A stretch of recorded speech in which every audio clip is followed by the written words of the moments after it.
Hello मित्रांनो, तर आज आपण ऑटो रिक्लोजिंगची जी सिक्वेन्स ऑफ इव्हेंट्स आहे, म्हणजे त्याच्यात काय कसे कसे इव्हेंट्स ऑकर होतात ते आज आपण चेक करणार आहोत. जे EHV लाईन्स आपण ऑटो रिक्लोज करतो ते कसे करतो ते आज बघूया आपण.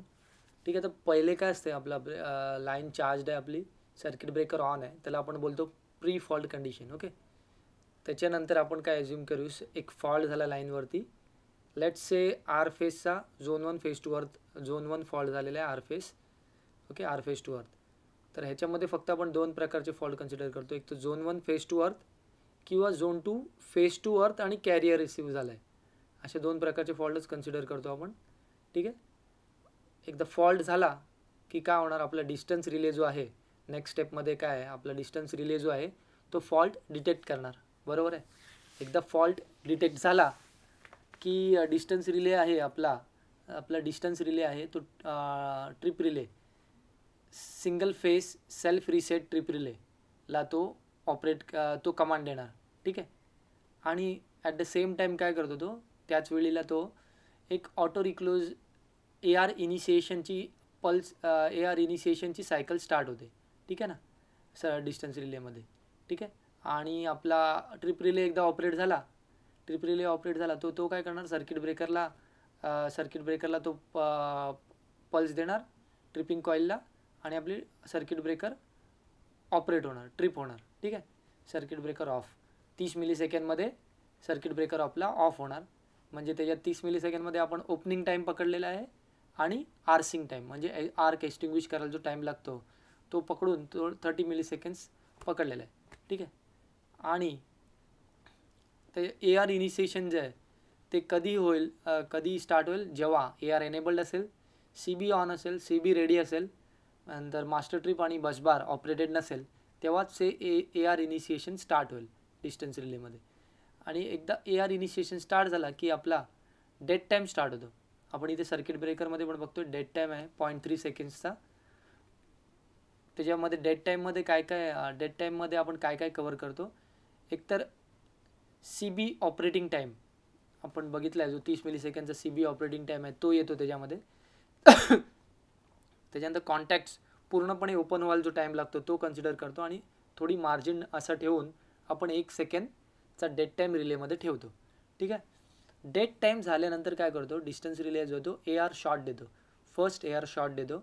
म्हणजे काय करतो, सर्किट ब्रेकरला क्लोजिंगची पल्स देतो. ठीक आहे, एकदा सर्किट ब्रेकरला क्लोजिंगची पल्स दिली, आणि जर तो फॉल्ट ट्रान्झिएंट फॉल्ट असेल, म्हणजे तो फॉल्ट जर नसेल सिस्टीममध्ये, सध्या देर इज नो फॉल्ट नसेल, तर CB आपला ऑन होतो आणि ऑनच राहतो.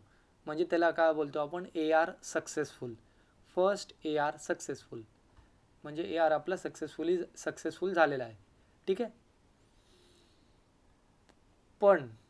पण जर हा फॉल्ट परमनंट असेल, ट्रान्झिएंट फॉल्ट नसेल, परमनंट फॉल्ट असेल, त्या केसमध्ये काय होणार,